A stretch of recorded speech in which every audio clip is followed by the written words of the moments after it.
In today's episode, we're calling out a trap that high performers fall into all the time. It's called chronic reframing. It's the default habit of flipping every setback into a silver lining. It sounds healthy at first, right? But here's the problem. When everything gets reframed, nothing gets felt. And that can quietly kill your emotional clarity and stunt your growth. So today we're going to break down how to spot when positivity and optimism becomes a mask, and how to balance reframing with real, raw presence. This isn't just theory. We're seeing it show up in our own lives, in coaching sessions and in high stakes leadership circles. And the people who win long term are the ones who know when not to reframe. So stick around until the end of this episode. We're going to hit you with a king move that will sharpen your emotional intelligence and make you a better leader, partner, and decision maker. Right, Ethan, I need to get your thoughts because I feel that I am falling into a trap of always reframing things. And what I mean by that is I'm certainly not an eternal optimist, and I'm certainly not a negative individual, but I feel like I'm picking up a habit, and this is for myself and it's for a lot of my coaching clients, where I need to play this role. So I realize that, but it's always this idea of if something negative has happened or something shitty has happened, it's okay, well, what is the silver lining? How do we reframe that? How do we look at it a different way?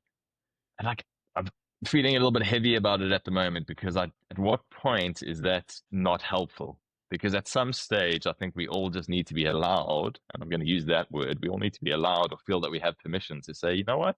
This just fucking sucks right now. Like, this is shit. It's unfair, or whatever it is. Maybe that's not a good word to use, the unfair, because we start becoming the victim. But just sitting in the moment and saying, yeah, this sucks. So yeah, what are your thoughts on that? And is there a fine line to tread between doing too much reframing, or is it a healthy habit to have? Look, we could just unpack that a bit. Yeah, my thoughts on this are I'm probably in the minority on this, but I'm totally all about putting on the rose-colored glasses and like the ultimate optimist, looking at the bright side of things. We're in a universe where we have the law of polarity. Everything that's bad, that we label as bad, is also equally good. But you have to look for the good in it. And sometimes, when you think about some of the most horrible things that could happen to us in life, whatever your worst nightmare is, it's hard to really embrace the fact that there are also good things that come out of it, especially at the moment when it happens. Things, loss of loved ones, terminal illness. Nobody wants to hear, oh, well, look at the bright side. You just sound like a complete asshole if you say that.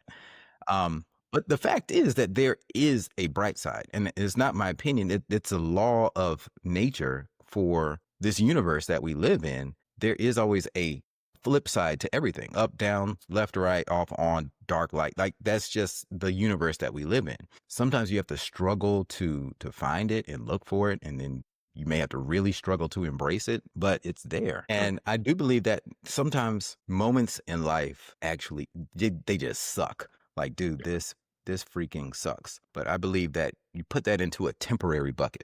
This sucks right now, but I'm going to get past it. Every storm passes at some point. You just have to endure and know that this is just temporary. Pain is temporary, and that there is a bright side to this when I come through on the other side.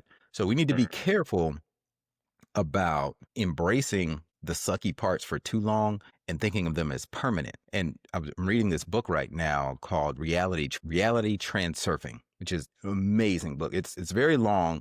It's deep. It's very it's hard for me to explain, but it's kind of a buzzing book right now. But it talks about how to reframe, how to make different decisions so that you jump into another version of yourself. It's like jumping into another dimension, another lifeline. So I know that may sound a bit woo-woo for some people listening, but there are parts in the book that are very fascinating, I think, for everyone, because it's a very long book. It's like 36 hours on Audible, and I think that the print version is 700 pages. But this part I was listening to last night, he talks about why the rich get richer and the poor get poorer. And it's because we have a fixed mindset.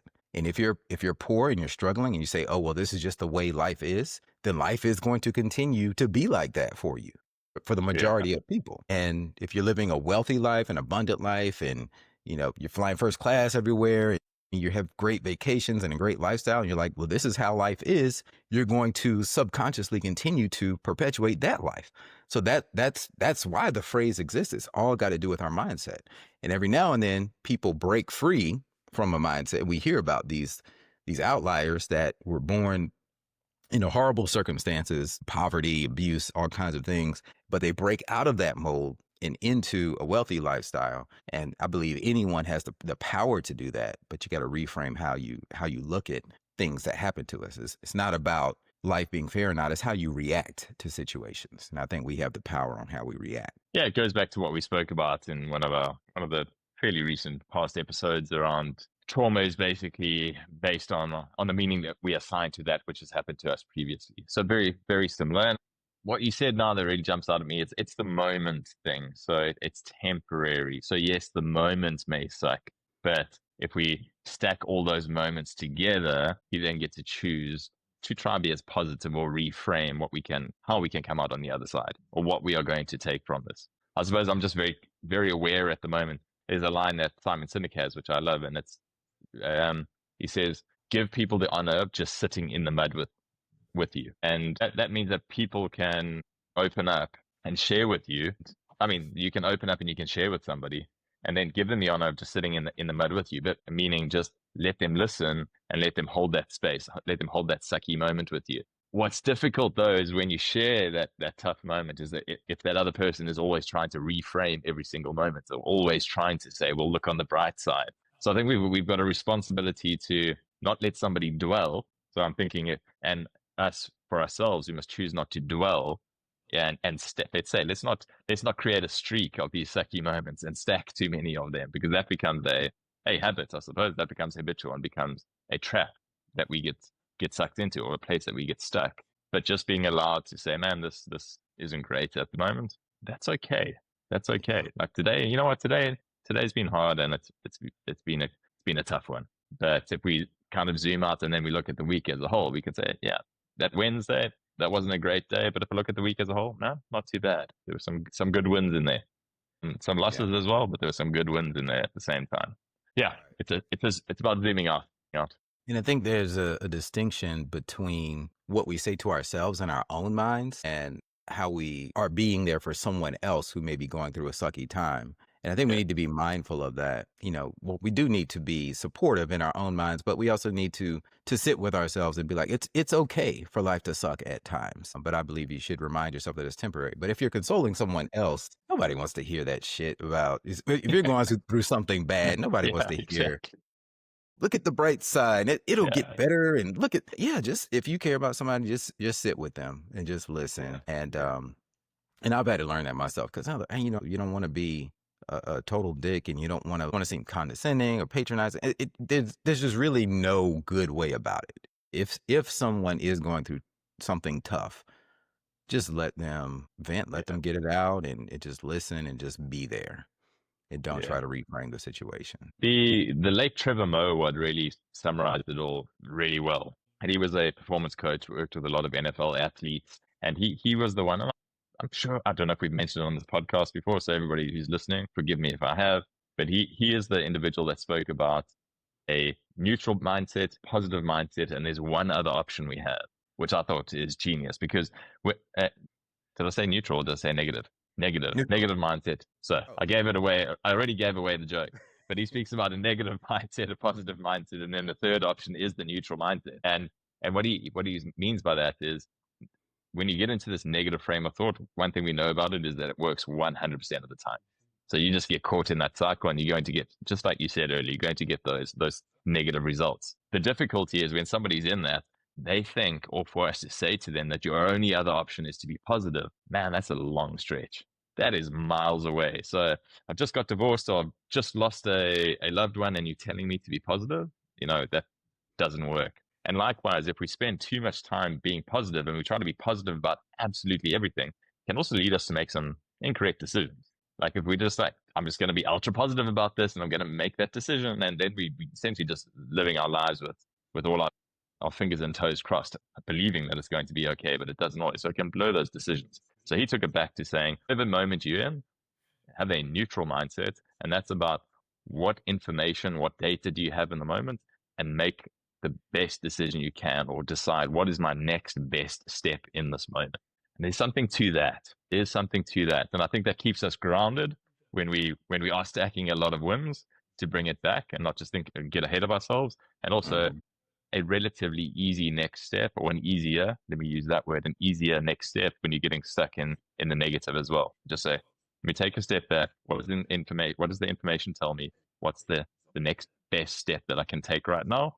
And then I'll make another call at that stage as well. So Yeah. yeah, that's what's come up for me now, and I think that makes sense in this context as well. Yeah, I think that's a great king move that you shared, is to have that mindset.